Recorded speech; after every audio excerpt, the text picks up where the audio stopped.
L'église Cité Bethel à la 10e rue commune délimitée menacée de déguerpissement. Le tribunal de grande instance de Matete appelé à trancher ce dossier qui oppose l'église Cité Bethel au requérant Kifwemono Mbelola. Le demandeur soutient être propriétaire du terrain où est érigée l'église Cité Bethel sur la 10e rue limitée à industrielle. Une ancienne propriété qui loge depuis 11 ans les activités de l'église Cité Bethel du pasteur Mbiye. Kifwemono Mbelola soutient au tribunal être le nouvel acquéreur car il aurait racheté la parcelle de la succession Ilelo et Tmuna. Le requérant soutient avoir notifié aux représentants de l'église un préavis légal de 6 mois depuis août 2017 sans succès. Il vient au tribunal solliciter le déguerpissement de l'église Cité Bethel. Le propriétaire a dit mais non, je vous ai déjà préavisé, alors libérez les lieux. Il s'entête, je ne sais en quelle qualité, c'est ainsi qu'on les a assignés, qu'on a été obligé de les assigner devant votre tribunal pour que le tribunal puisse ordonner leur déguerpissement parce qu'ils sont là. Il n'y a aucun contrat, aucun lien contractuel entre le propriétaire de la parcelle et les occupants qui se disent église. En tout cas, aucun lien contractuel. C'est ainsi que nous avons dit, mais à quel titre vous allez continuer à rester ici? Alors autant dégager. Nous n'avons aucun contrat qui nous unit avec l'ASBEL Cité Bethel. Mais ce qu'il faut, après avoir acquis la concession perpétuelle auprès de la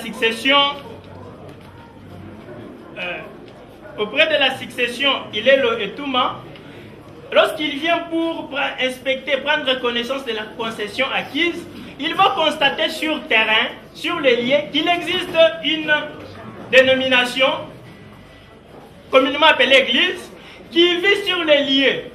Et lorsqu'il va constater, il me dit bon, moi quand même je suis un homme respectueux, j'ai des conseils, je dois demander qu'est-ce que je dois faire en ces lieux. Il a contacté son cabinet qui existe réellement. Ses conseils lui ont dit, monsieur le Président,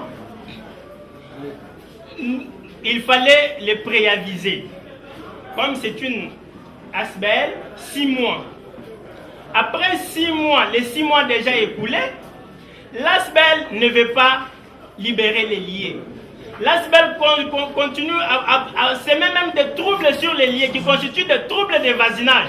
Chez le Président, Madame l'organe de la loi, vous allez constater que l'ASBEL sème même des troubles de voisinage sur les champs. Alors c'est pourquoi nous demandons, avec votre autorisation, les tribunaux c'est l'église au milieu du village, la vraie église qui rend une justice véritable et équitable, va ordonner et mettre fin à tous ces troubles de voisinage qui existent sur le champ et rendre une justice qui sera bonne et qui sera parfaite. Les avocats de la défense sollicitent le rejet de cette action pour son non-fondement. Les avocats de la Cité Bethel soutiennent avoir conclu un contrat de la succession Ilelo et Tmuna, l'ancien acquéreur depuis 2007. L'église Cité Bethel continue à réclamer son droit de jouir de son préavis légal qui n'avait pas encore expiré, le temps de trouver un autre cadre. Les avocats évoquent la prématurité de l'action car l'affaire est encore pendante sous une procédure administrative. Monsieur le Président, pendant que les préavis couraient, ces préavis légaux devaient expirer au mois de février 2018. Notre préavis tend à expirer. Nous sommes en train de nous organiser pour trouver un cadre dans les environs que nous n'avons pas encore trouvé. Il nous faut une prolongation comme la loi le prévoit, de manière à ce que l'on poursuive avec nos investigations pour trouver un autre cadre. Monsieur le Président, M. Kifwemono va s'inscrire en faux contre la prolongation du préavis. C'est ainsi, nous sommes rentrés avec lui devant les services compétents, lesquels a prolongé le préavis de l'église Cité Bethel. Nous serons surpris de recevoir une assignation en déguerpissement de M. Kifwemono. On s'est dit, mais qu'est-ce qui se passe? Entre deux choses, prolonger le préavis de 4 mois pour que l'église parte en toute quiétude et vous laisse votre parcelle, que vous exécutez vos travaux. et saisir le tribunal où on peut aller de procédure en procédure. Monsieur le Président, j'ai conclu en disant que la présente action ne constitue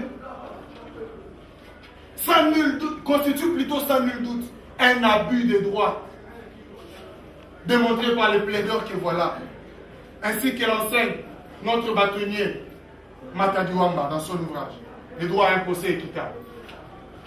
Un abus de droit, sachant que son action ne pouvait pas être reçue en l'absence du procès verbal de non-conciliation, il est quand même venu.